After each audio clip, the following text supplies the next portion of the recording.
the RPG Maker General Podcast, or the rpgmgp. There, just beyond the fourth wall, you could find your fate. Hello everyone, and welcome to a special edition of the RPG Maker General Podcast, or the rpgmgp, your one-stop shop for everything RPG Maker. This is Cody, and with me today are the Red Mage. Hello, hello. And three chuckleheads from N-House Studios, who are working on a game called Glitched. It is an RPG being developed in now Game Maker currently, but we'll get to that in a second. Guys, go ahead and introduce yourselves. What's up? I'm Niko. I'm the artist and a programmer. Hello, I'm Justin. I'm a developer and I do the music. And I'm Zach and I do the programming. Excellent. So, how in the heck did you guys come together and decide to make Glitched? Yeah, so we actually all met through college. I think we all sort of met through mutual friends, and we were all gamers. And eventually we decided, all right, let's move in together because apartments were a lot cheaper than the dorms. And I actually had the original idea with very little, like very bare bones. Like, I think it was just Gus and Bebo at that time were created. Nothing about the world or really the story. And I was just screwing around with an early version, I think on RPG Maker XP. And I had it up on my laptop, and they came and sat down and were like, what is this? Like, what are you doing? And we got to talking, and that's sort of how we all came together around the project. I don't know, do you guys remember? That time was sort of a blur for me, right? I remember coming back from class and they were standing there waiting for me at the door like, oh, do you want to make a game? And I'm like, what? And we went upstairs and we sat down and we talked about it, and I walked away from that like, I guess I'm making a game. Because I think I remember, Niko, you showing me your original, like, Gus and Bebo sprites. We just kind of talked about it jokingly since then, because we would always sit around and be like, oh, we really like this about this game, or this game sucked for this reason. If we made a game, we would fix this about it. And we kind of just built on that with Niko's pitch.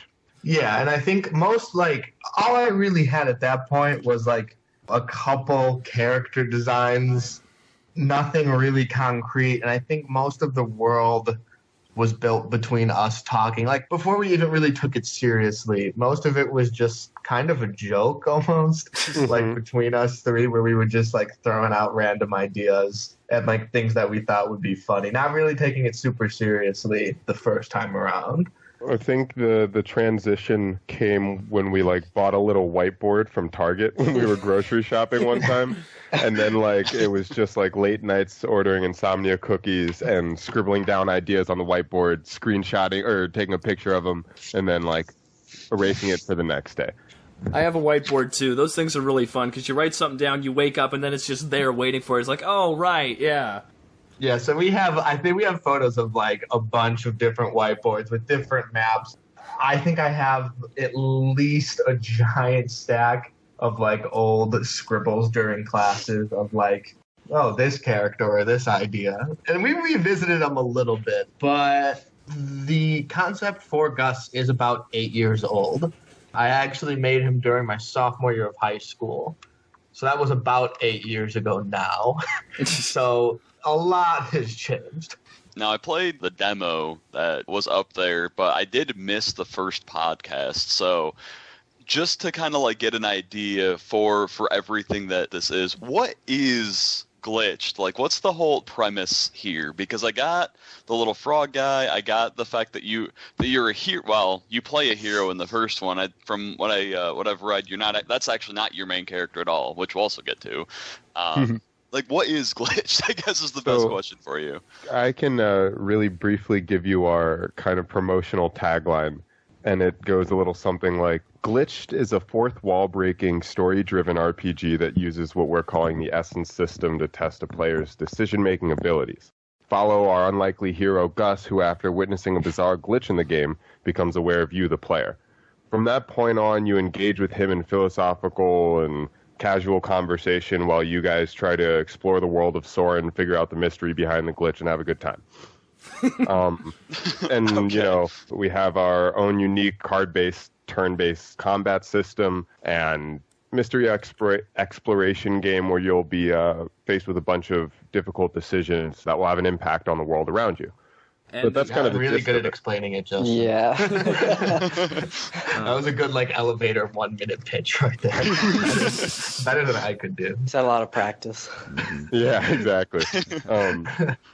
As for the essence system, can you briefly go over that? Because what I remember from the last podcast is, depending on your decisions, your not personality, but your essence changes, and how people view you in the game world, it will affect how they deal with you. Yeah, and it basically we wanted to do some sort of morality system or personality system. I mean, we played around with a bunch of different ways to do it. We did the whole good and evil. We did a bunch of different personality types. And what we decided to boil it down to was 6 essences that you can sort of think of, I think the best way I've been explaining it, like Harry Potter houses, where when you kind of think of them on a broad term, it's easy to categorize people in them. And that's part of our we have to teach the player the distinctions between each essence. And it's been sort of one of the problems of developing a game type like this. But basically, you'll make a bunch of choices, and each essence is sort of a different personality type. Depending on your choices, you'll earn points into those, and your leading one will be your essence. And characters will respond to that essence in a different way. But Gus will also have a lot of changed dialogue based on his own essence. So he might get you into a situation based on his essence that might have not happened with a different essence. So not only do characters react to you, but Gus will sort of sometimes do things that he wouldn't do under a different essence, which can even get things even messier for you. All right, so just to hypotheticalize here real quick, there's a guy who asks me for money. Let's say I give him the money. Give me 2 sentences on what would happen if I gave him money. So that's kind of the point of essence, which is fun. Or I think kind of why we honed in on this type is we would have you have a question of, should we give him money or not? And that question would pop up, but that would be a question between you and Gus. And this character would probably have some sob story or some reasoning why you're giving them money. So when you decide yes or no, Gus then will ask you, okay, why? What's the reasoning behind why we're making this decision? So you get a few answers or options, and you choose one, and based on it, you might get an essence choice. So let's say the guy is desperate for money because his daughter is sick, and he needs medicine. Someone who's conquest, if you say, yeah, let's give him money, Gus will be like, why? If we give him money now, he may come back around and do something for us down the road. This could be beneficial for a long-term plan, because Conquest is kind of like that, where they always are trying to see the benefits for themselves and so forth and try to advance their own agenda. Whereas a Harmony character might say, oh, yes, I will give you this money out of good charity because I believe in helping others because it naturally reciprocates itself. Okay. More of a karma approach to goodwill. Whereas a Zeal character might say, oh, it is on my honor as a knight of the Asolan kingdom to uphold this, that, or the other, and so on for each essence. Nice. All right, so if there's an option to kick him in the face instead, would there also be a reasoning behind it, or do you just kick him in the face? It depends. Yeah, I think most of the time we try to give, even towards stupid, what you would think is not serious, we still try to put some essence weight into almost everything you do. So even sillier, ridiculous stuff still has you making those decisions, which gets a little stressful for us. There's a lot of nuance to the system. Development is just longer because of that, because every little situation we have to think about, not only are we making it clear to the player what each choice is, because a lot of times in choice games you'll make a choice and then you'll see your character spew up a bunch of dialogue and you'll be like, oh, that's not what I wanted him to say, Yep. I didn't want him to be like this, even though you chose something, so making it really clear to players is kind of one of the bigger struggles. Does it make sense from a player standpoint? And it does kind of help that we have the essence roadmap. Kind of I was able to spew off different lines for each essence. It helps us have a common ground with the player of what they expect each type of response to be, kind of, sort of. So that helps. But it's definitely a frustrating process. With our essence system, in most games you see this kind of choice system, but it's always really clear. It's black, white, or neutral. And with the essences, it allows us to kind of explore these different options without stating this is clearly bad, this is clearly good. none of the answers are necessarily wrong. It's just how the player wants to go about like solving the situation. And that's like another point of essence in general is when we were deciding to use this system as opposed to personality traits, we kind of wanted to choose something that was neutral. You know, like each essence has both positives and negative aspects of the characteristics of that essence. And it's because, you know, it's kind of weird to have you choose a good or bad thing. We don't think morality or good and evil are that binary. Right, that clearly defined, right? That makes sense.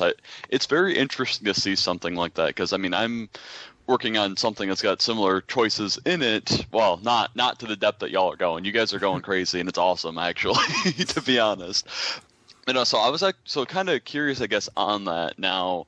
While you're talking, in the back of my mind, I'm going, okay, this is how I would do this in RPG Maker. This is how I would do this in RPG Maker. So I know y'all switched to Game Maker. Does that make, I mean, in general, I guess starting with morality and then kind of going outward for that, did that make that system any easier to compute? And then what was, I guess, the general thought behind the move from the easy mode that is RPG Maker into something a little more complex like Game Maker? Yeah, I think just to answer quickly, the Essence system was a little messy in RPG Maker. We got it working. It was a little bit messy and a little bit convoluted, but it's always a little bit like when you are trying to make a system like that in RPG Maker, you always kind of have to think through it before like doing it. I kind of just jumped in, so I had a weird base I was working with, but we got it working in RPG Maker. It was a lot easier doing a system like that in Game Maker. Now, that was after we had to set up the rest of the engine, right? Which was definitely a lot harder. And I think the switch at first was a little bit messy because you kind of go from where RPG Maker, you have a nice base to work with. The Game Maker, you open it up and you have a blank project, right? And it was a little bit daunting because there was just a giant list of features. And we were just, okay, time to start all of this, right? And now we're at a point where the engine is basically done. There's a couple bug fixes and improvements still to come in a couple smaller systems. But now that the engine's completely done, I think with content creation, we're a little bit quicker in Game Maker. Also because now we're super experienced in it.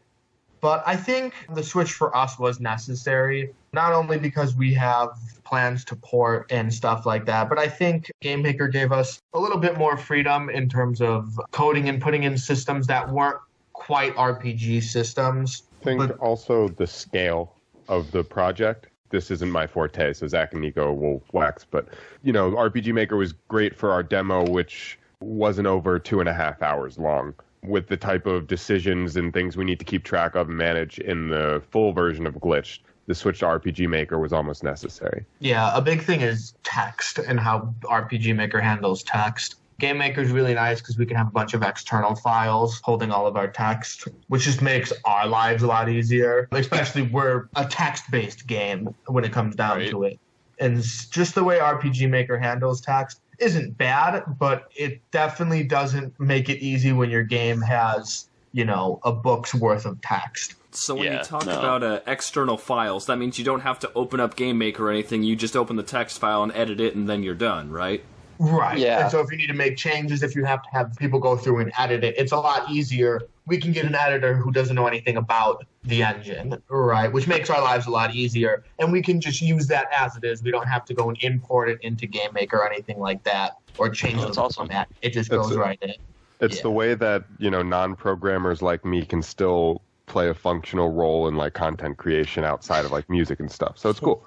Oh, yeah, because with the PS1 version that I was using for a long time, I would have to go into the map, into that event, page 3, find where the message is displayed, and then finally fiddle around with it and get it edited. Okay, done. There's that text edited. Back, new map, new event, new page. Where the heck is the text box? No, wrong page, go back, so on and so forth. Yeah, those struggles, I still have nightmares about that. I think we spent probably a solid month of those long nights before the demo came out doing stuff just like that, nitpicking through our text and stuff. And it was not a time I ever wish to go back to.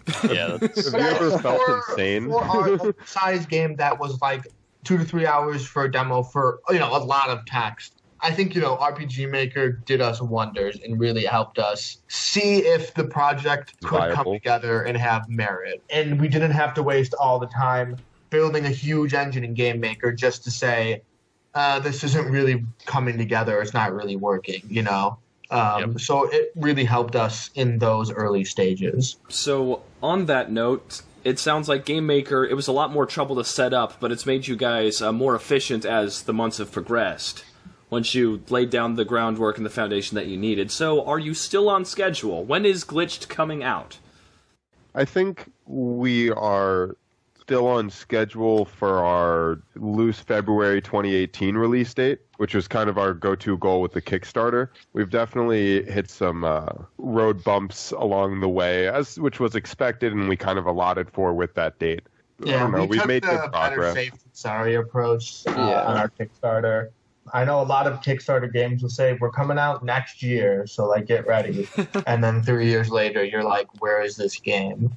So we put February 18 as a date that was realistic for us. A lot of people gave us concerns like, hey, I'm going to donate to this game now, but I'm not going to see it for, almost 2 years, because the Kickstarter was in, what month was that? June? July. Yeah. So, almost 2 years, I'm not going to see this game, but I think for a game of this scale and for a smaller team making a game of this scale, that was a realistic date. One of the things I'm actually happy that we did was setting some realistic expectations there.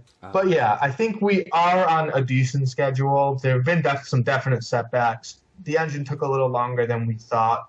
On the flip side, I think content creation will go a little bit quicker now that everything's done than we expected. But I'm going to say we're close to on schedule, maybe a little bit behind. I think also we've gotten our kind of sea legs because we've all kind of had to move into our new roles, which were the same roles from, the Kickstarter's development, like age or time. But we're using new software, introducing new mechanics into the game. And a lot of that has taken not just time to actually set up, but the time to learn and hone the skills necessary to set that up. I think it becoming sort of a 9-to-5 job also sort of changed the dynamic with work. Whereas the demo, we sort of crunched it in a month period. We did most of the development, maybe 2 months. And before that, there was probably 6 months of really lax work, 1 or 2 days a week of heavy work. In concept, mostly. Right. But now it's sort of a daily, it's 9 to 5. So sort of switching and figuring out how do we work together even when we're not all in a room. Because, it wastes time if we're all waiting to get together. So what can we do on Skype? How do we work alone? We did a lot with workflow and what responsibilities go where. How do we manage social media and, all of the other stuff that comes with being a game dev company. So there was sort of a little bit of learning to do on our part, which might have taken some more time than we expected, and maybe we didn't account for it perfectly. But I think that's part of being a new company trying to do something like this. The exciting part of brand management. Right. For sure. So as far as because I'd mentioned, it's kind of like a 9-to-5 thing now. So is this basically become y'all's full-time job? Do you have part-time or other full-time jobs you've got? What's your balance between work on Glitched, any day jobs you may have, and then your personal life to kind of decompress and get away from everything and still just enjoy life without pounding your head against the keyboard when someone glitched has a glitch? Well, we constantly joke that every second that we spend not working on the game is a second we're disappointing all of the people who've loved and supported us this far. So there's definitely a lot of pressure on us to balance that. But I mean, pretty sure, it's a full-time job for all three of us. Yeah, I do a little bit of part-time data entry just to keep me alive. But we spend most of our time on the game currently. It's one of those things where okay, I'm going to give up my personal life for a year, which is maybe something I didn't realize, 6 months ago. But then once I was like, man, I don't do anything anymore. I was like, okay, I guess this is how it has to be, right?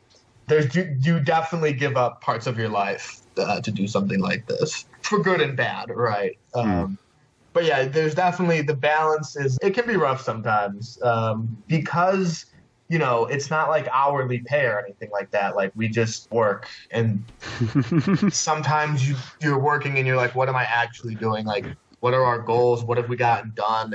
And so I don't know, there's days where it feels really bad to work because you're just, you know, doing sort of the monotonous work. Right. Then there's days where it feels really good where you're like, man, we really got a lot done. I don't know, lots of ups and downs with it. Yeah. I think it's important, like for me, especially when it comes to programming. I mean, some days I'll put in 8 hours, some days I'll put in like 4 or 5, but most importantly, like I know every hour I put in is an hour that I can see it pays off. And as Niko said, there's definitely days where all my time is spent looking for one bug. And I realize I like forgot a semicolon or like something's capitalized here and there, and I just like give up for the day. But it happens, right? You got to spend time like just hammering through those bugs, and once you fix them, I take like a short break or like play a game or something. I think it's interesting because since we do, you know, we all put in a lot of hours, but we also choose our own hours, except for when we're, you know, meeting for podcasts or meeting to deal with company stuff or meeting to work specifically on dialogue. We are in like constant communication. So even if I'm not sitting down in, you know, FL Studio working on a track, if I'm on my way to get groceries, I'm in a conversation with Zach and Niko about some important lore point. Or we're talking about what, like, you know, last night we're talking about until like 3 a.m, card mechanics or what we're going to do with our combat system and stuff like that. And that never stops. It's kind of like I wake up in the morning, I send a message to the boys or vice versa, and then we all like go do our thing. But it can be a grueling process.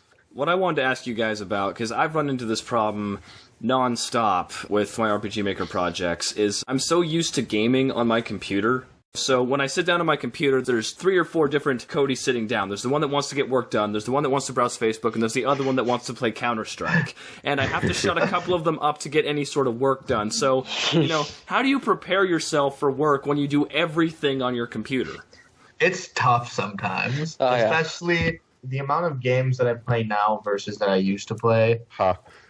Like, I don't play anything anymore. But when there is a release, it takes everything in my soul to not just binge Breath of the Wild. I feel really bad afterwards. Like, we wasted so much time. You know, are we going to reach this deadline? Why did I do that? So it is very difficult to sit down, especially when there's something getting at you like that. And when you set your own schedule, you know, we don't answer to anyone but each other. There's no boss telling us you got to do this now. You're going to get fired for this. It's on just us. And I think we do an okay job of keeping each other accountable. Like Justin said, we check in with each other. We're always talking, saying, hey, we're doing this today. Or like, I'm thinking about this. What should I do for this? And I think it does help us a lot knowing that the other two are expecting us to get things done. But it is very difficult at the start of a day when you sit down and you say, here's all the things I have to do today. But I could just go play Dark Souls all day. And no one, like Justin and Zach would be like, what'd you do today? And I'd be like, this. And they'd be like, all right. Cool. And I think at the end of the day, I do it because I know we'll all be better for me getting at least some work done every day, you know? So it's kind of like the jogging partner thing where you have each other to kick your ass out of bed at 5 o'clock in the morning to put your shorts on and get out there. And there's been days and talks where we're like, hey guys, it's time to get back on track. It's time to like, you know, refocus and do this. It definitely happens where someone has to be the jogging partner who gets behind you and says like, move your ass, let's go. Yeah. Right. I feel bad when they're like, oh, I did all this stuff today. And I'm sitting there, I'm like, I just played a game of League while you did all this. I guess I should get my butt. It kind of motivates you in a way where you're like, okay, now I got to catch up. Now I got to like, you know. Yeah.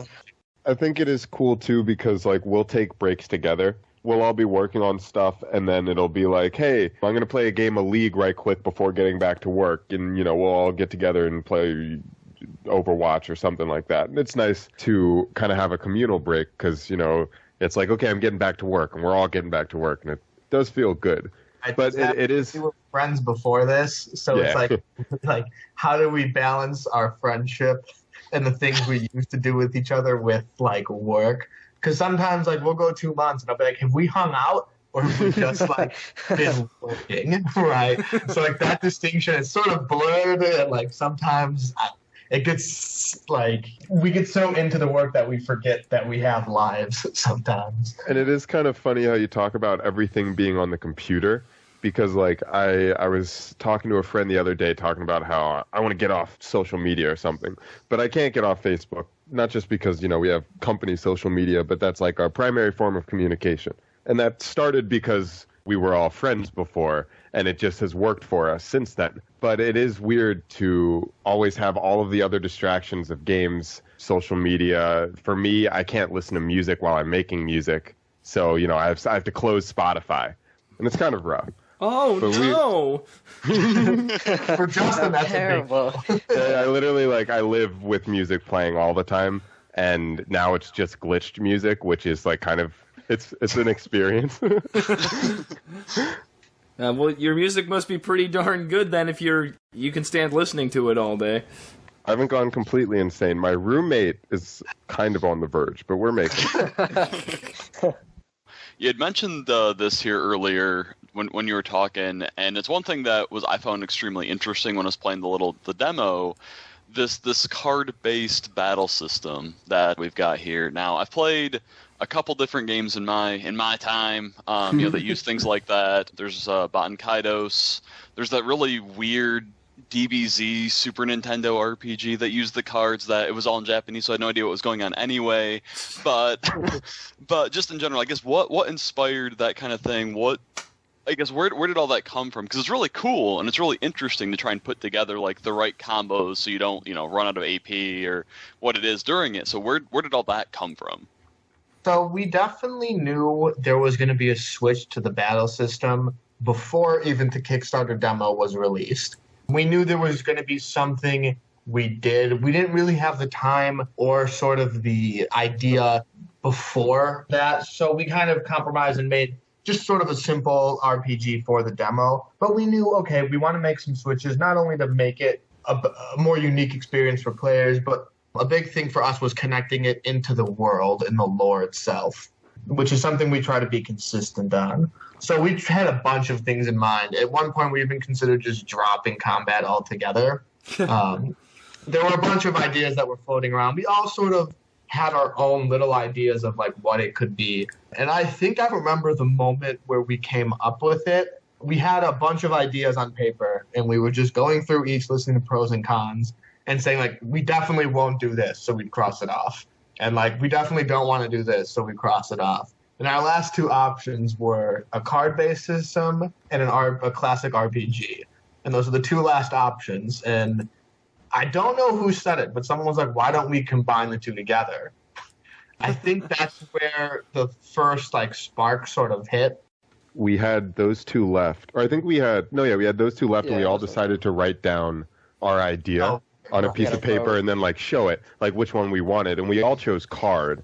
And we like, I remember us writing it down and just kind of smiling around and being like, I think we already know what this is. And we chose the card thing, but we still, when trying to implement it, wanted to combine both elements. Because we were like, we can still do, what you like about or what you know and are familiar with from classic RPGs, but with cards. Right. So the system, it's not completely fleshed out yet in terms of like sort of the more complex mechanics. The base is all in the engine. It's functional to a point. Still a lot of bug fixing to go through with it. But we did a lot of on-paper testing of the system and found it was just a little bit more strategic than the classic in our eyes. There was, like you said, there was a bit more with comboing, with thinking through, okay, this turn, here's the cards I have in my hand. How do I anticipate what the enemy is going to do? How do I set up the combos? Things like that, I think, on top of, we sort of take the classic RPG status effects, separate party members each having their own health pool. And that's sort of the classic RPG elements we took with sort of the energy-based card system from like a Hearthstone. And you take the two together and you get a nice balance of each character still feels unique, that like they have their own abilities. Yet you get the RNG sort of every fight's slightly different because you're dealing with a deck, right? And deck building and getting the UI to look pretty and work all together, that was a little bit of a mess, and it's still sort of a work in progress to make it easier for players. But I think the switch from the classic system to this, I think it helps the game world a little bit. It helps sort of the overall game come together a little bit better.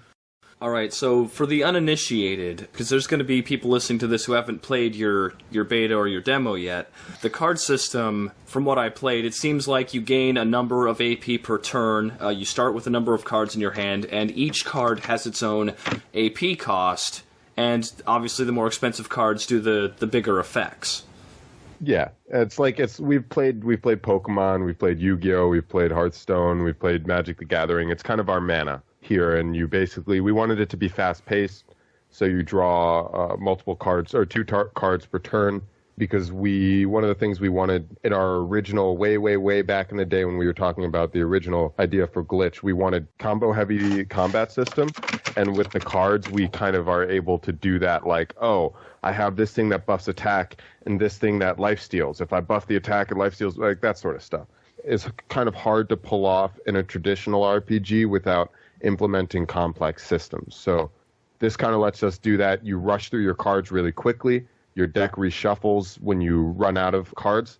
So it's kind of trying to keep the strategic play, but still keep it fast-paced and interesting. Right, and each card is like basically just a skill you use in a regular RPG. Each party member comes with their own character deck, which before going into battle, you'll choose Gus plus 2 other party members to join you in the battle from your group of party members. And you get to customize your loadout before each battle that way. And each party member is going to bring different things to the table by whatever cards you've equipped them with. So that explains why each card has its own little character on it. It's not just, hey, here's a card with this character's doing the action. It's this character's contributing these cards to the combat.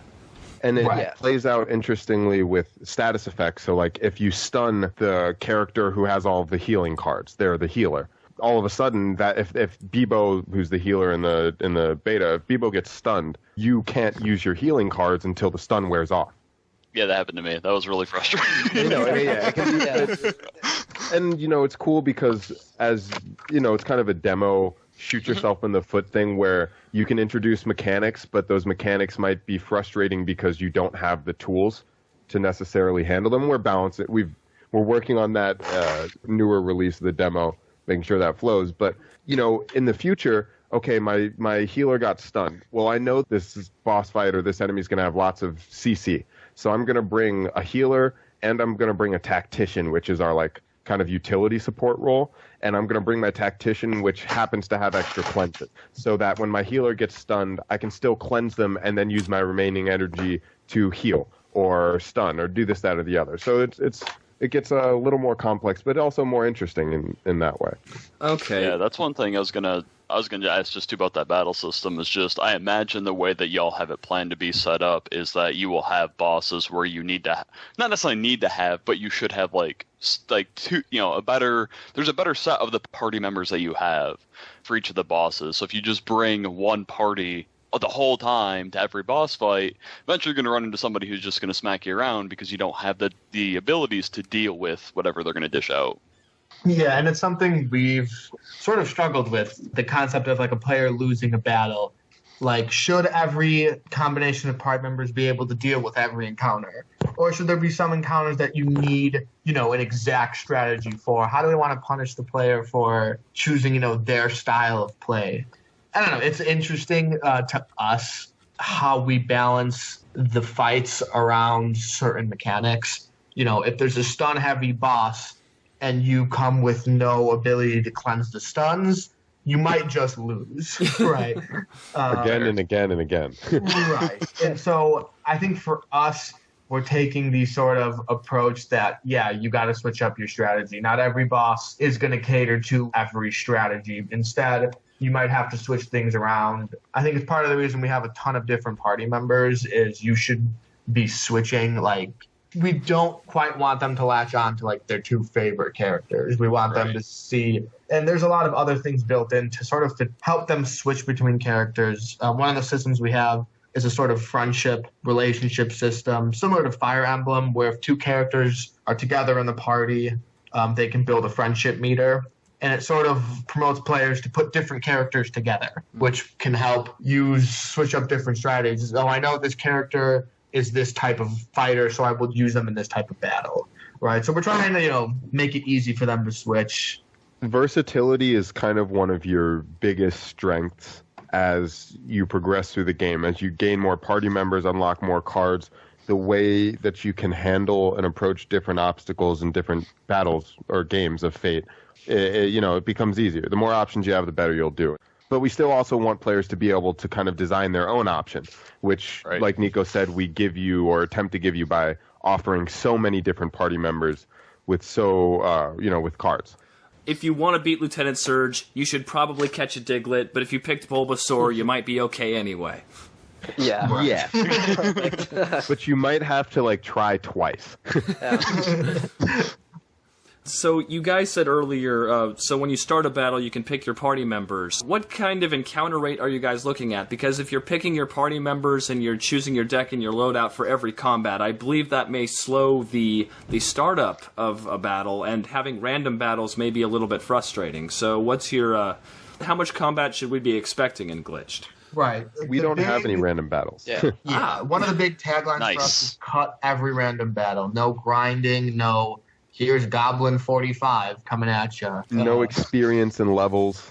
Every encounter is story-based, is an encounter that you sort of put yourself in. Very few encounters, and there are some, but we try to limit them, are just here it is, you have to do this. Most of the encounters there's a sort of a time before, we're calling it our conflict system, where before a battle, there's dialogue, there's choices to be made. And you might be able to sneak your way out of combat, calm down a situation. You know when combat's coming is our approach to it. So less fights than a traditional RPG for sure, but each fight has a little bit more weight to it, is a little bit more important. The fights are probably a bit longer than your traditional RPG fights. They're probably about 2 to 5 minutes. A longer boss encounter might be a little bit more than that. So they're fairly long in terms of actual gameplay, which might help for some of the people, who love combat, who are just playing it for the combat. But it's definitely moving more and more towards a story, dialogue-based game, which we always knew it was. But as development goes, we're just realizing more and more that's sort of where the magic is for us. And that being said, when we release our new demo, I think we have somewhere around 25 plus fights, if we count all of them. Some of them are very short, too. Because every fight or combat or battle is story-driven, sometimes, and this is kind of why we said Fate works with our world a little bit better, is Fate is an actual card game in the world. They're playing with cards to decide the outcomes of conflicts. So you might enter a game of Fate to, the age-old, we always say, you might enter a game of Fate to determine who lives or dies in a situation, or who gets the last slice of pizza. So you might play a game of Fate with someone who's just trying to, test Gus's abilities. And he might say, yeah, you're a loser, come back when you have better cards or something. It's not necessarily a game over. Or it might be you might not get the chance to get this party member, or get this item, or win this tournament, or earn this title because you lost the battle, but it's not the end of the road. So it kind of lets us play with the idea of combat and what battles in video games kind of stand for. Interesting. Okay. So it's just kind of taking like we mentioned before, kind of, because, when you say fourth wall breaking, that tends to kind of bring that negative connotation, but the way that it seems to be going about it is not just played for gags. It's actually a very, just almost like a commentary a little bit on RPGs and just the systems that they have, and here's why they're here, so on and so forth. So I can we'll definitely elaborate further in the game. It's something we kind of have to keep quiet because there's some tricks we play, but I think we definitely do a lot of satire on the genre. When Glitch started out, it was kind of us making jokes about other video games and kind of building off of those into a reality, or commenting on certain tropes and themes we find in video games that it'd be fun to mess with. So we did.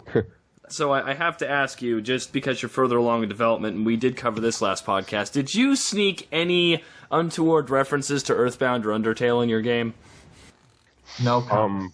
No comment? Okay. I think we're, and this is the only thing I'll say, Gus's design the backwards hat was highly inspired from the NES type protagonist, where it's you have, my backwards hat lacks chill dude who's just like, sort of thrown into the mess. And that was not really, I'm not really, there wasn't much thought put into Gus's design, to be honest. Which is kind of the point of his design, though. Yeah, it sort of fits now. And I was like, yeah, he just kind of looks like Ness or like some normal dude. He's not, anything more than that. So that's the most obvious, the most apparent Earthbound callback.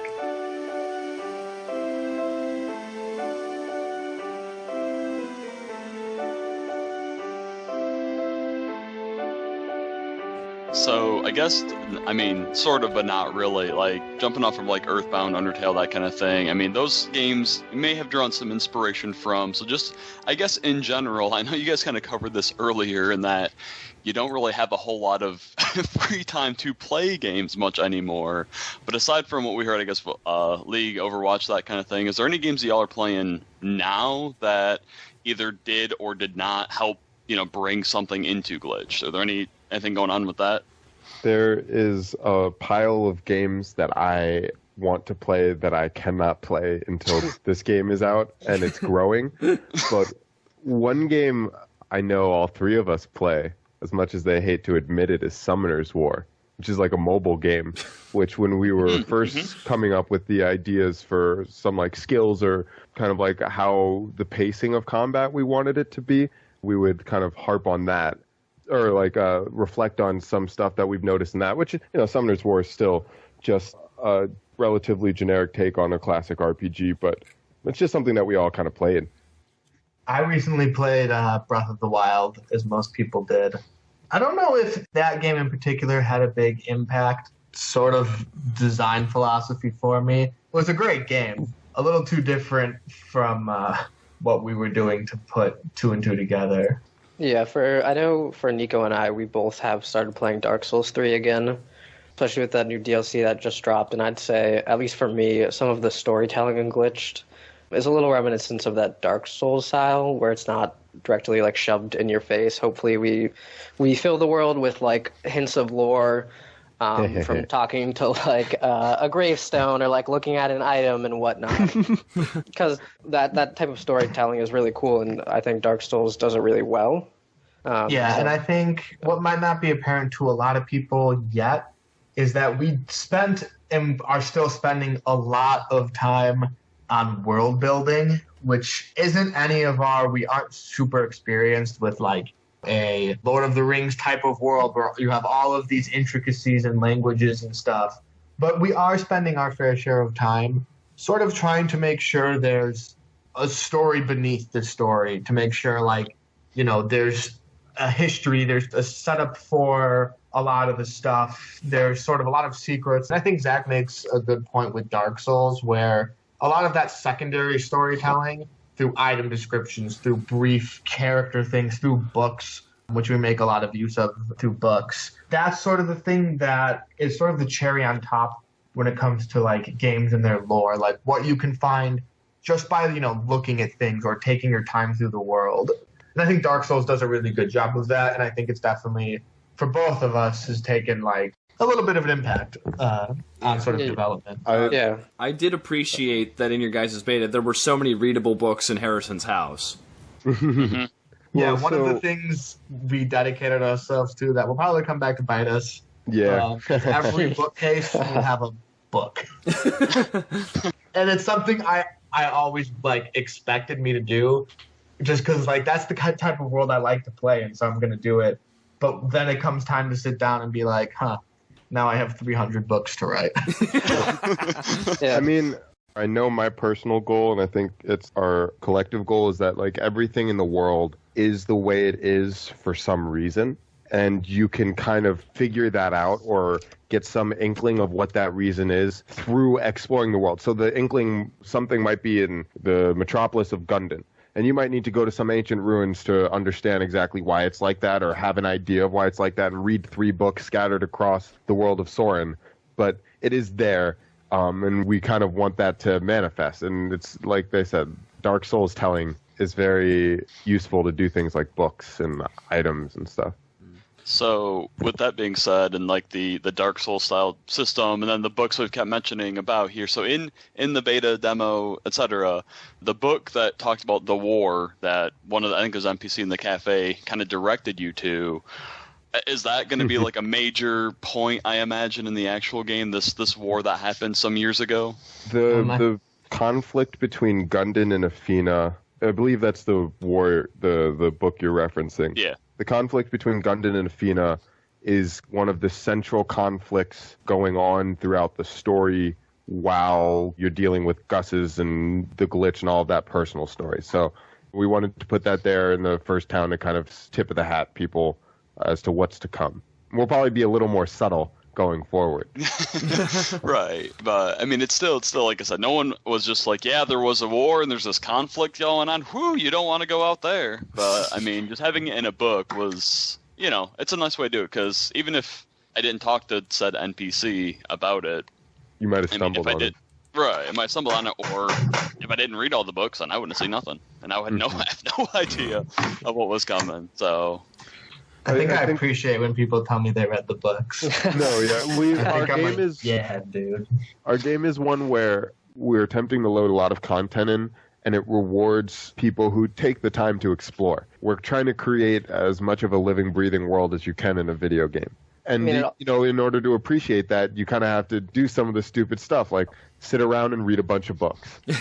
Because that's how it's like real life. A lot of it is sitting around doing nothing. Or, and that's not the game, or that's not to say that's the game, but some of the more mundane aspects of everyday life we're trying to transfer into the game in a way that's entertaining. Yeah, for me, especially when developing, it also helps a lot. Before we even start like designing the layout of the zone, we talk about, okay, what happened here? What's the story of this area? Because it gives us life to actually put into it. Every zone should have a meaning that's purposeful to the world and like the lore involved in it.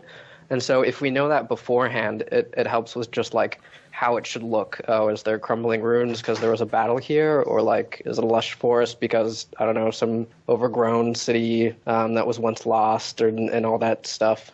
So giving meaning to everything has been really important to us. So which one of you had to write all the dialogue for the trees? Because nearly every tree has a unique comment on it. One of my scary things that's about to happen is we have to go through that and do it in a forest sound where there's like 200 trees. And I'm like trying to be creative, like, okay, put a bunch of these trees on a cliff you can't get to so I don't have to do them. But it's something we dedicated ourselves to because I personally think it's just hilarious to me. Writing them sometimes is as easy as like, we'll take a bunch of first sentences and a bunch of second sentences and just play like a mix and match game. So you do have like, there's a couple repeats in there that are just like, rewords. But every now and then I'll just be like, time to make this tree like say something hilarious and just like, and that's like what I call like 4 a.m. dialogue. That's dialogue. And I think it benefits actually from like the loose, not thought out, just sort of like, oh yeah, here's what it is. Like, we're just writing this because we want to write it. I don't think it needs to be like that fleshed out dialogue. And I laugh at it. Like, when I'm writing them, I laugh. I'm just like, this is so stupid. Like, why are we doing this? But then when it's in the game, I'm like, I'm glad we did that. No, I was going to say, too, because of all the characters that I got to see, the meat market guy, Lewis, he was Lenny, that's what it was, Lenny. And it was an L name. He was like far and above. Like when I got to interact with him, I got in his dream, I was like, okay, he's a pretty cool guy. And then I'm reading the books, and I read the one about the war, and I'm like, okay, that's pretty deep. And then the next book is like his cookbook, and I'm like, brother. No, it was excellent. So yeah, and I think that's how we just like to make like some characters. They're just like ridiculous, and we don't hide that fact. We sort of embrace like, I think we have the idea like just run with things. Like when you just make a character like that, just embrace it. Just like accept that like not every character has to be, super serious. And just embrace it. Like put them in the world. Like if you want to have a guy named George Salami in a meat shop, like, then go hard with it. I don't know. Give them that nightmare. It makes, like Niko said, it's like 4 a.m. dialogue. We all started joking about this stuff, or the three of us started joking about this stuff, and now we kind of have the opportunity to literally put whatever we want in the game. So we might be sitting there and say, hey, do we want to have this thing? And it might be, I'm trying not to give spoilers away. Do we want to have this thing? I mean, it might be, obscure, not obscene, but like just so out there, makes no sense. And we'll throw it in there. And then we'll throw in the most obvious, stupid, mundane joke. And the juxtaposition of the two, it creates a hilarity in itself. And I think we just kind of have fun with it. And hopefully you guys have fun with our fun. Oh man, yeah, I really loved in the cookbook how you have the salami sandwich and then the premium salami sandwich, where it's the exact same thing but you charge more because it's premium. One of my favorite things about that book is there's like a couple typos, and we have typos all throughout the demo, and like we're correcting them. Kind of one of the newer things with how we do text entry help deal with that. But there's like typos in that book. And I'll get emails or Facebook messages or Twitter messages and stuff from people being like, hey, there's a bug in this book, by the way, or there's a typo in this book. And it's like, no, George Salami is just not the greatest at spelling. Yeah, like when he was like, it was on the tuna sandwich where he's like, it's a pedestrian or whatever the kids are calling it these days. I think it's pescatarian. That's a little bit of a Niko magic coming through. Yeah, that was me. And it is kind of fun because like we get to, especially with the books as we write them, we're gonna have a lot. Then there are, we write everything, so they're all different characters and they have different voices. But like I wrote the Athenian conflict one. That's kind of my forte, is the deep lore, intense type of stuff. Whereas Niko's going to write the George Salami cookbook, and Zach is going to write something that we don't even understand. Yeah, I do appreciate, you guys are able to cut loose and be silly like that. Something that I liked that you did on Tumblr for a little while is Bebo Sunday, where you just make like the silliest Bebos. People would ask for like a punk rock Bebo or like a Bebo or some crap, and then you'd make it. So is that coming back sometime soon? It's like every Sunday, I'll be like, oh man. Like, I think at one point there were 100 requests on the Tumblr. And I had like 100 asks in there, and I'm just like, what have I created? Like, what have I done? And every Sunday, like, you always, no matter what, like, even if I haven't been on social media for 3 days and we haven't said anything, like, you still get like 5 more asks. Which like, I really enjoy. My problem is once I start, I can't stop. So like those nights, they always go on for like 3 or 4 hours, and I'm like, damn, I just wasted 4 hours that I should have been like working on some system or something. So no promises. There will be more Bebo Sundays. I have to really think about the time commitment it takes, but I think they're hilarious. All right. Okay, so getting off silly cookbooks, getting off Bebo Sundays here. A little more concrete on the game dev. Less on the gaming, I guess, more on everything else. But like, as far as the Kickstarter goes, because I'm curious about this, because we're probably going to be kickstarting. Me and Mike are going to be kickstarting our game here probably within the next couple of months. So, yeah, thank you. Well, this is something that came from rpgmg. So, in general, what with the Kickstarter run, a couple questions I guess all surrounding that, so you can kind of go ham. One, where was all the Kickstarter money spent? How'd y'all spend it? How did like the taxes work with all of that? And then while like the Kickstarter was like going, were y'all like scared? Like while it was happening, was just seeing the money like increase? Like how did all that go down? Yeah, I think we'll start with that. Okay. I think it's a good starting point. I think it's definitely scary. When you do all the thinking, okay, this is going to cost this much money. We're going to need this person to do this for us. We're going to have to pay Kickstarter. Actually, you're making all of these plans. And I think our original goal was $8,000. So we had a big plan for every penny of $8,000. We knew where every penny was going to go. We had all the plans. 7,500. Yeah, we had everything planned out. And then when it was past the third day, and I think, we were at that point $15K. at like $15K. Yeah. I was like, okay, like what now? Like, we did not plan for this. We didn't think it was going to be like this. We still have, 25 days left. That's when I was scared. I think personally, like the reality hits you that like it's funded now. You know the next year, the next 2 years is going to be this game, and you know making the game, sure, we could do it. That's no problem. Managing everything else, that's sort of the dark zone where we really, we can do it, or we think we can do it, but we haven't ever done anything like this, right? So when that money kept going up, yeah, it's a good feeling. You're like, people enjoy this. We're going to be able to do what we've dreamed of. But then the reality hits that, like, we're going to have to manage this. Like, we have to be responsible. We have to, figure out where this is going to improve the game. We have to change all of our plans and stuff. I think it was definitely a scary feeling, but exhilarating as well. Some combination between the two. Oh man, I've got this rope attached to my ankle and I get to jump off this bridge. Yay! One of the other things that was, at least for me personally, here I am. Hey, podcast. We're gamer nerds. We're not trying to be famous or anything like that. So, like, knowing that in the video at the end of the Kickstarter, Niko and I are in the video, and, like, knowing that a lot of people who went to the Kickstarter, like, then watched the video of us, I think when we started getting what success we got and, social media attention and this, that, or the other, just seeing the amount of people who wanted to interact with us is kind of, like, daunting. Like, you don't really think about it, but then all of a sudden there are people, and it's, like, really nice when we get questions on Tumblr about, like, who you are, what your interests are, and stuff like that. But it's also weird to think that, like, there are now several thousand people who may know of me or know me who didn't before, in some level. Not like we're celebrities, but that part was definitely scary for me. Yeah, that switch where they were like, "Oh, who are you as a person?" I was like, "Oh, I don't know." Like, it was just that weird switch. I remember, like, "How are you?" on Tumblr, like, "Oh, how are you guys doing?" Yeah. There was like the second or third week of the Kickstarter, I was walking out of the summer camp I was working at the time, and I saw someone from across the street who was, like, staring at me.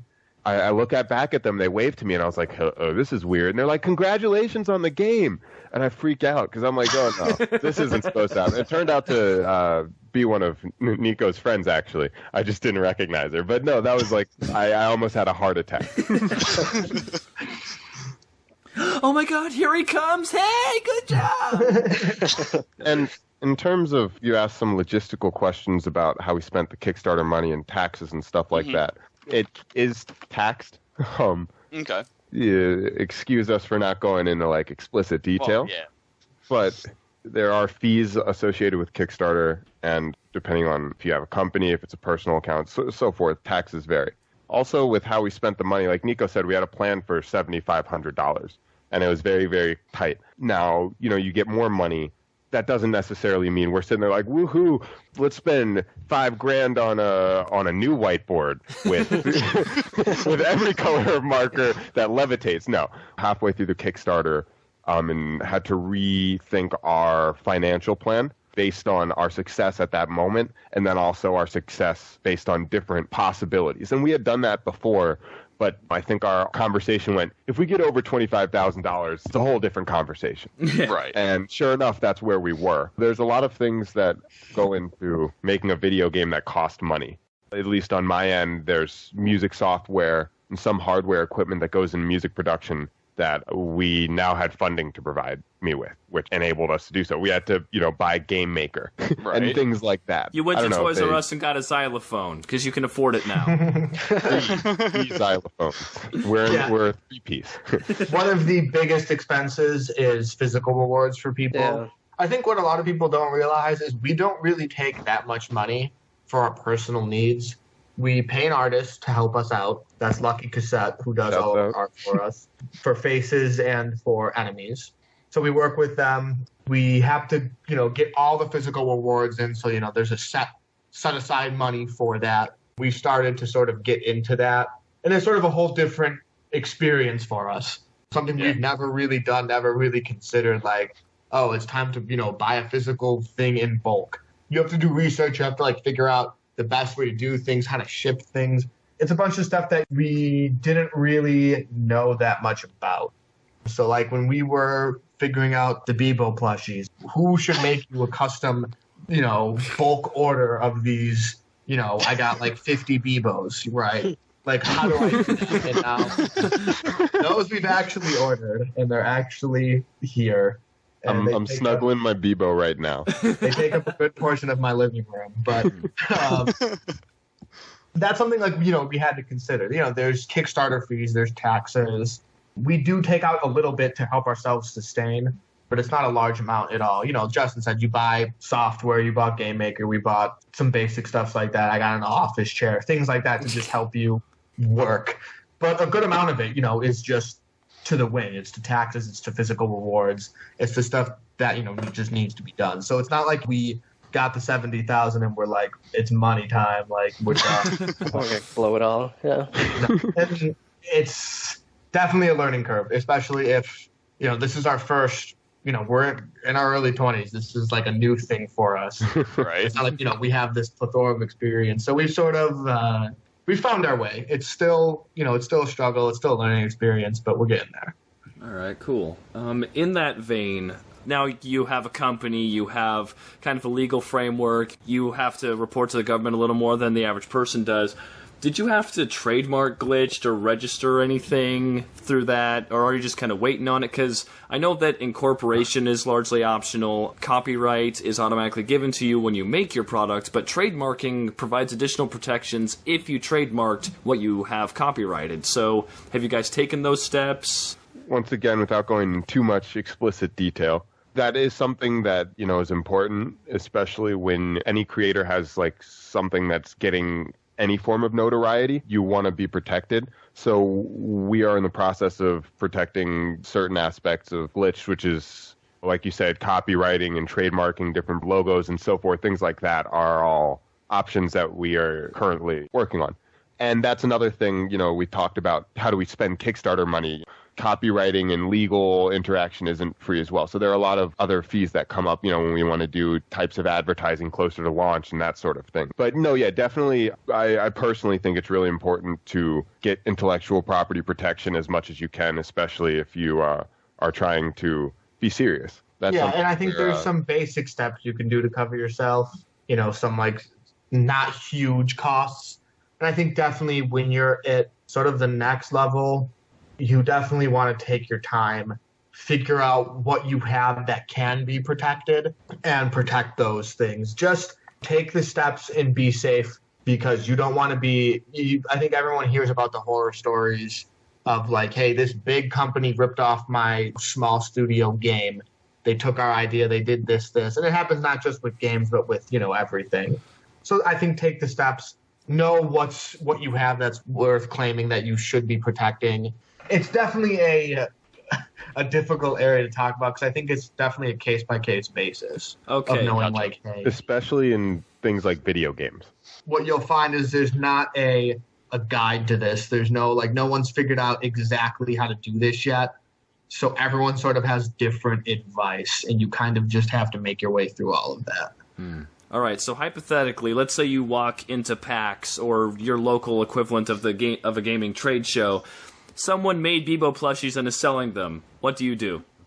And what essence do you gain by your actions? That's an interesting question. If they were really making bank, Yeah. if they were selling 1,000 Bebo plushies a day, I'd be like, all right, time to intervene. But if it's an Etsy seller and they're selling, a couple of things with some Bebos on it, it's honestly, and I think this is for most, you go on Etsy and you type in any game and you're going to get a billion people copying off, whatever, throwing your character on a handbag or a pin or something. It's not worth that effort, right? But I think on a larger scale, you definitely, it's your character, right? And just for the record, the response Niko just gave is a drift response. It's kind of, I'll deal with it when it's about to, kill me. But the opposite, the conquest response is no, we'd shut them down. And that I don't think we'd walk into PAX and see a little Etsy booth or something. We've gotten images on Instagram and Tumblr of people who have made their own homemade Bebo plushies or keychains for Gus. And that kind of stuff is like, like we said, it's like a weird middle ground where, if they're making bank off of it, then yeah, it's our characters or our designs. But it's also nice to see that people care enough and enjoy our content enough to like create and share it. It's weird. I can see that. So, all right. So because I need to know where I fall on the spectrum. See, I would just go up and just be like, so hey, we made this. Give me one. I want one. That might be Bastion. You're just kind of unmoved by it, and you kind of get what you like, which is, hey, this is my character. It's kind of self-affirming, and then you continue on. Okay, unfazed. That's okay. Cool. So I'll make sure I be Bastion then in this game, because that's pretty me. Okay, perfect.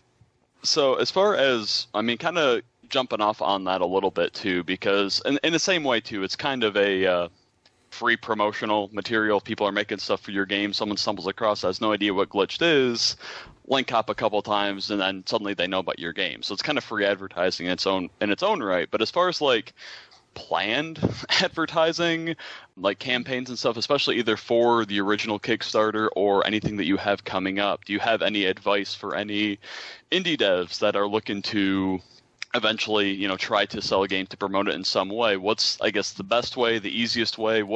Share your experience with us lowly, unpublished devs at this point. Our starting point it was about a year before our Kickstarter went up, is I just started posting basic concepts, like easy, like just quick art pieces and stuff. I posted to Twitter, to Tumblr, on Reddit sometimes. And I wasn't even like saying like, hey, I'm making a game. I was like, hey, feedback on this. Like, does this look okay? What do you guys think of this? And that was sort of in such an early phase that it was more conceptual than it was a game.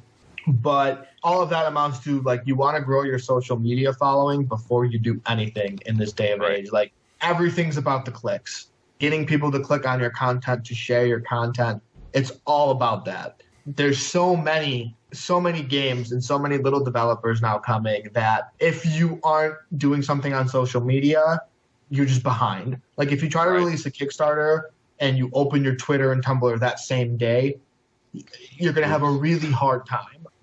Even if it's 500 followers you have after a year, that might not seem like a lot, but when you release the Kickstarter, even if 30 people share it, you're already at such a better place because so many more people are seeing that content or seeing that link. So even if you don't see huge numbers, like I don't think we had huge social media numbers before the Kickstarter. We maybe were getting close to 1,000 on Tumblr. Our Twitter was probably not even close to that. So we didn't have these huge numbers, but we had enough people to start sharing the content we were posting. So when it came time to post a Kickstarter, there were some people who were like, you could consider them fans at that point, who would share it automatically because they were excited. Then there were the people who saw it, oh, here's something I can actually play and I can actually do. So now I'll actually click and see what this is all about. So I think social media is the first step. And like people on social media will share anything and will like anything, right? So like you post, like Justin will post a picture of me working and people like that, right? Or you post, an actual, image or video of the thing and people will like that. So look at this man at a computer. Wow. Right. And I think people, it's just social media grind. I think that's the first step to anything. If you've been posting on social media for 3 years and you have 12 followers, maybe something needs to change, right? Maybe the art's not up to par. Maybe some of the concepts are just not working, right? I think the internet, while it can be mean, it can also be honest. And there were definitely images and concepts in early versions that, got 2 likes. And I felt bad, but you have to distinguish, did it only get 2 likes because I don't have any followers or because it's not that good? Like, am I doing okay? So I think find a place where you can get feedback first, then start your social media grind, right? And that sets your base for the campaign. So what I wanted to ask you regarding the social media grind is I have a friend who's working as an actress down in LA, and she told me, to be down there, having a Facebook is required, having a Twitter is required, having a lot of Twitter followers is required to get acting jobs. And then now she has an Instagram because that's part of her brand management now, is that people, I guess, now expect random pictures of you and your dog and your iguana, almost every day. How do you handle that? And because the way I view it, I didn't get a Twitter until I felt I absolutely had to, because I hate social media with a fiery passion that burns like 1,000 suns. Same. But I do understand its importance, and I do understand it's something that has to be done for the sake of the business. So do you enjoy putting that stuff up, or do you have like kind of a formula that you follow to make sure you get it done? You know, what's your battle plan for that? Well, two things. One is the kind of serious but still lax nature of our interactions. So when Niko started posting on Tumblr, he was posting as himself, as a developer of Glitched a lot of the times, which is very personal. And I think it kind of like helps create a relationship that's different than just, oh, this is the media manager for Nintendo posting this daily message. Now, that being said, Niko kind of started the social media grind and would kind of share, okay, here's what I figured out, and we kind of built it off that. But these are the times when we get the most interaction. So we should post major posts like this and this during these times. But if we want to do small messages, maybe at off-peak hours, because it catches the diehard fans or the people who are actually going to care about this. And there is like kind of a mental cat and mouse game you kind of have to play with your social media, where you don't want to annoy them, but you also want to provide content. You want to be funny, but you also want to provide information. But having a strategy can help. Like we before our Kickstarter, we would sit down and say, okay, we're going to do some post about music at this time. We're going to do a post about combat next week. Let's try to get a post on Covewood in 3 weeks from now. And also that would be in line with our progress. So it's like you kind of do want to plan ahead. Leading up to the Kickstarter and during the Kickstarter, we had 60 days scheduled of social media content. Wow. It was the only way we were going to get any notoriety, like anything. It was our way into every circle, right? So we definitely sat down and said, like, okay, here's the plan for social media. Here's how we do the build up to the Kickstarter. Here's how we deal with like the last week of the Kickstarter. Here's how we deal with the day of the Kickstarter. Like, what should your message look like? How do you post those links? Like, it's very important. And I think it's only becoming more important that an indie dev team knows how to do that, because competition is ramping up so much, and that in every genre of a game right now, saturated a little. There's 20 indie games of that type now.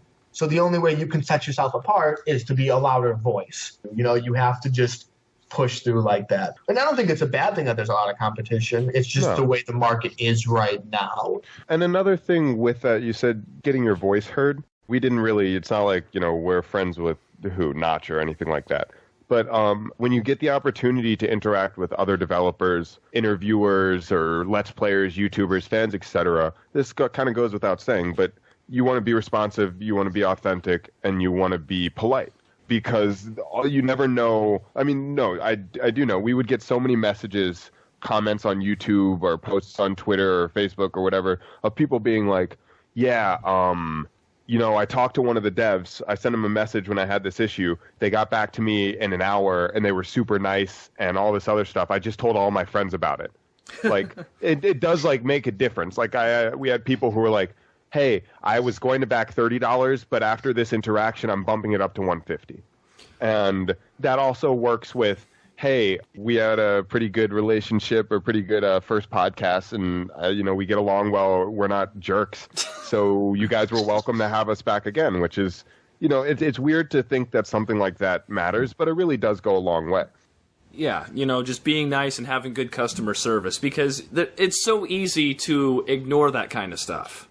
You know, you could just say, you know what, screw you, I don't care, but you take the time, and I actually did this a couple days ago. So I mentioned on a podcast like 2 months ago, all right, there was a playtester, and I believe it was a Half-Life game, because the guy was holding a crowbar, and there was a commentary on the screen showing that a lot of people had trouble with this cave, because if you just went right, you'd end up in the room you were in. So we removed that and just made it linear. And someone commented, what commentary is this from? And I'm like, well, I'm pretty sure it's Half-Life, but I don't know, and I couldn't find it. I looked through all the commentaries for Half-Life 2, episodes 1 and 2. I couldn't find it. Someone finally posted, like, a thread from Reddit about it, and had an imgur with the specific image and the game it's from. And I'm like, okay, so it's from Half-Life 2, episode 2, and it's in that commentary. So I put, like, this is a month and a half later. I replied to the guy, here we go, here's the image, it's from Half-Life 2, episode 2, and he's like, thanks, man, this is great. That stuff happens all the time. I just had I counted afterwards. It was like a 70-long message with some person who was like, hey, I found this typo in the George Salami book. And then also, by the way, this frog tried to sell me a device, and I said no, and now I don't have the device. Is that going to be a problem now? And that conversation went on, but it was really cool. I don't know. It's nice they're real people, and so are we, which is partially, why you can't always answer everything within an hour, especially as the volume increases. But taking time out like you did to go and research all this stuff and give that guy a message, I feel like it would make my day. It does make my day when I would, as a kid, reach out to people who I looked up to, or not just as a kid, or my favorite musicians even today. And when they respond, it feels nice. So if you have the chance to do it, why not keep the goodwill going? Yeah. Absolutely. So, and one thing, this is kind of going back, it was kind of already covered, but I mostly just want to get clarification, mostly for me, but for others too out there, as far as starting the social media presence, because the game that we're basically at the point where we're coming out of concept art, but as far as the script, the writing, all that junk goes, we've got, we're working through the plot. So we have some concept art. We have one finished character. At what point do you start the social media grind? Do you do it as early as possible if you have garbage?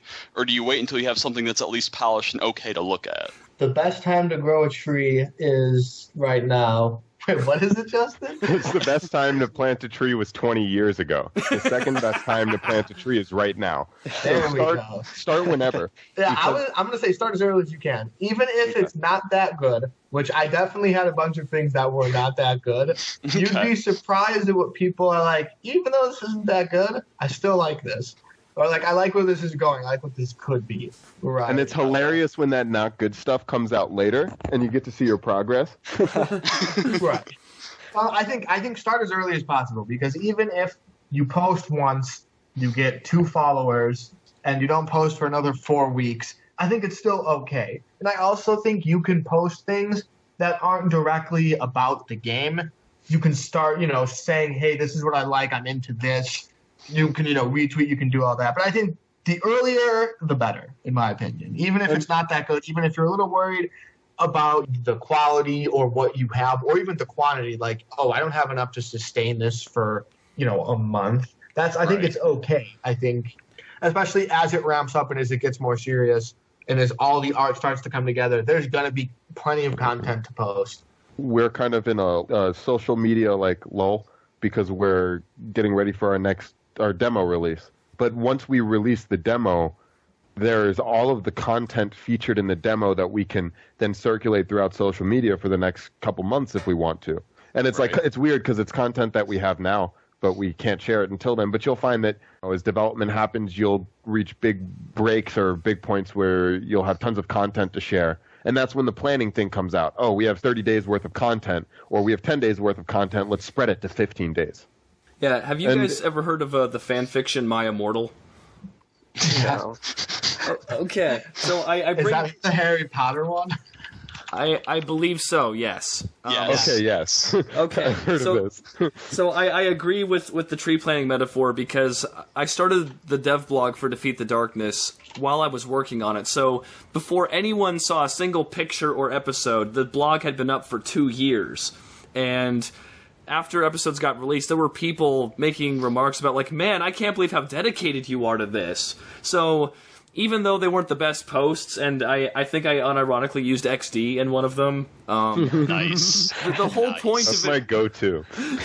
The whole point of it was that they saw, my dedication, and that in itself was admirable, even if I had no pictures or nothing to show. Having the blog up and letting people see just how ready you are to get this done, it really helps. There are people on the internet who want to see your stuff, regardless of the stuff you have. And it might not be that many people to start, but there are people who will just find it. They just will. I think another thing that wasn't really touched upon was we had a demo ready to go. And so obviously with Kickstarter, people are backing based on promises that you can deliver this game. And having the demo there and seeing a lot of the systems in place and that, hey, these people are capable of making what they're promising really helps gain the trust of backers and just show like, okay, I know my money's going towards people who are competent at making what they're promising, right? And so I think the playable demo helped us out way more than if we didn't have one. And I think especially for kind of like the emerging indie games, a lot of them are very unique in what they're trying to do. They're trying to veer away from like traditional game mechanics and so forth. And even ours is like rooted in classic RPGs, but we introduce a lot of elements that are appealing to a player that we can't necessarily communicate by me saying, Glitched is a fourth wall breaking story driven RPG, et cetera, et cetera. So having the ability to be like we literally said, we're sitting there trying to write our tagline for our Kickstarter. Like, what should we tell people to do? Or how should we describe the game? We said, instead of explaining it all, why don't you just click the link and play it? And that helps when we're trying to get across, we're not going to communicate, oh, there are books and you can talk to the trees. Like, that stuff comes out and it's entertaining. But if I go and say that in an advert, that's not doing anything for us. And so for games where it's like, we have a really interesting, like, friendship system, but if I don't get to play it, it's not as substantive. So, Zach, good point. The demo is phenomenal. Yeah, and I think I think you have two options going towards Kickstarter as a developer. You either have a resume, so you say, hey, I've made all of these games in the past. Here they all are. That's my proof that I can do this. Or you have a demo. Hey, this is you can actually play. Here's my proof that I can do it. I think because Kickstarter and the industry, like I said, is just becoming more competitive, you have to sort of show that you can do what you say you're going to do. People are a lot more skeptical about Kickstarter than they were, 3 years ago, 5 years ago, when any old project can get funded. I think there was a little game, and I think we make this joke all the time, called Unemployment Quest. Wait, is there a sequel? All RPG Maker, default assets, just chilling. And what did the game? I think the game got $10,000 on Kickstarter. I think 11,000. Yeah, and I think that was always I think it was a long time ago, 4 years ago maybe. And that was our sort of joke between us that like the nature of Kickstarter has changed. Like Unemployment Quest today would get $10. This is a 2012 RPG. Right. Not saying it's a bad game or anything like that. Just that's how it's changed. I think people are more skeptical. If there's any like issue at all, it will be brought up. It will be brought to light. So I think you have to sort of show that you can do what you're going to do, right? And I think if you have a super detailed Kickstarter, and maybe you don't have a demo, but you have at least some proof that there's a playable version, is just better than nothing. So show that you can do what you say you're going to do, and I think that really helps Kickstarter out. One of the things that we got a lot of positive feedback on was the presentation of our Kickstarter. Like, we spent a lot of time working on that Kickstarter. We had multiple, like each bit of text was written and revised multiple times. Niko spent a long time on custom animations for some of the Kickstarter stuff. And then, like, getting it all to flow the right way, getting all the, I don't know. It took a lot of work, and I think that's something that paid off as well. You kind of get what you paid for, or you get what you put in. And if you're putting your efforts into the right places, like your presentation of the game, then I think it's going to pay off. Yeah, definitely, because the first impressions are super duper important. Yes. Yeah. Right. Especially when money is involved. Yeah. Because if our Kickstarter looks haphazard, there's a lot of grammatical issues, capitalization's messy, like, they're not going to trust you with their money.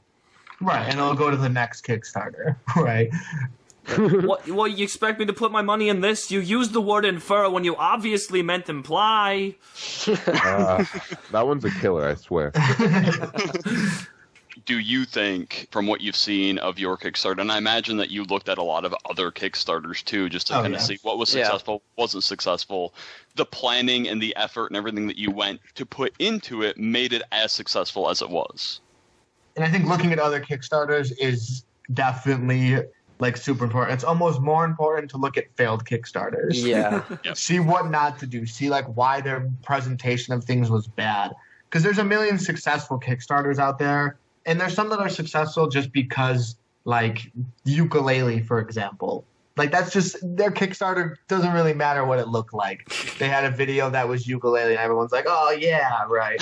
But look at the smaller successes. See what they did to get their audience and like how they presented things. There's a lot of Kickstarter games that looked cool. The video was interesting, the art was interesting, but they weren't successful. Like, look at those Kickstarters, because those probably have the best info for you to see like what you should do. Right.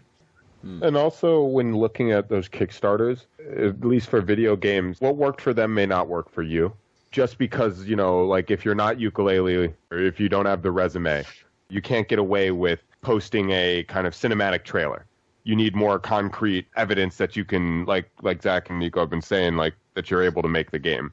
So you can't just go to that Kickstarter and try to copy their style, exactly. You need to find things that are in line with your genre that were successful or not successful, as Niko said, and kind of be smart about how you emulate others. And you have to emphasize your own uniqueness and your own strengths. Right. Exactly. Yeah. Because everyone kind of wants to believe that, I imagine that, the game itself will sell, just on its own laurels, but that's not the case. And there's a lot more behind the scenes that has to be done if you want to be any degree of being successful. Everyone wants to think, oh, my game can do it. It can stand on its own. People will see that it's unique and see that all this effort put in. But I don't think that's the real truth. Like, there's so much that goes into presentation, into managing social media, into working on all of that, your game does need to be able to do things. But there's been some Kickstarter games that have a pretty bland or it's not a great idea, but there's something about it that's super presentable. Maybe it's not, redefining the genre or anything, but it's either looks really good or it's easy to present and easy to get across, hey, this is what this game is. Part of it is you don't want to convolute what your game is, right? Because you see some Kickstarter games, this is an open world RPG action adventure where you're running around and you're doing this. You have to condense down that message, in some cases into a sentence. And so for us, that was a big problem. How do we take all of this game and condense it to 3 sentences to get someone into it, right? So that's really important. And you don't really think about it until you're writing the Kickstarter. When we when we decided we wanted to do this, we were 3 people who wanted to make a video game. Not so much did we realize, hey, we're also going to be taking a crash course on business management, marketing and branding, social media interaction and public relations, and all of this other stuff, which is something that you do have to keep in mind when you do decide to, try to promote a game commercially. It's something when people ask us these questions, what do you expect? What should I look out for? What works? What doesn't? One of the things I always say is, hey, be ready for all of the extra stuff you're going to have to do. And some of it is as monotonous as copying and pasting each individual PayPal backer into an Excel spreadsheet that you get. And doing that for hours and then going on to the next menial task. I mean, it piles up, but it is a part of the process. I think this would be a good time to wrap it up. Did you guys have anything else you wanted to add before we call this a podcast? I think we're good. Thanks for having us. Good. Yeah, thanks so much for having us on. Oh, thank you guys. It's been a pleasure. Look out for our demo coming out in the next couple months. Yes? Question mark? Yeah, I think we'll leave it ambiguous. Yeah. Soon, coming soon. Yeah. Soon, TM. Yeah. All right. Well, in that case, thank you all for tuning into the RPGMG podcast. This is Cody. We'll see you all next time. This is Red Mage. See y'all later. Bye. From End House Studios.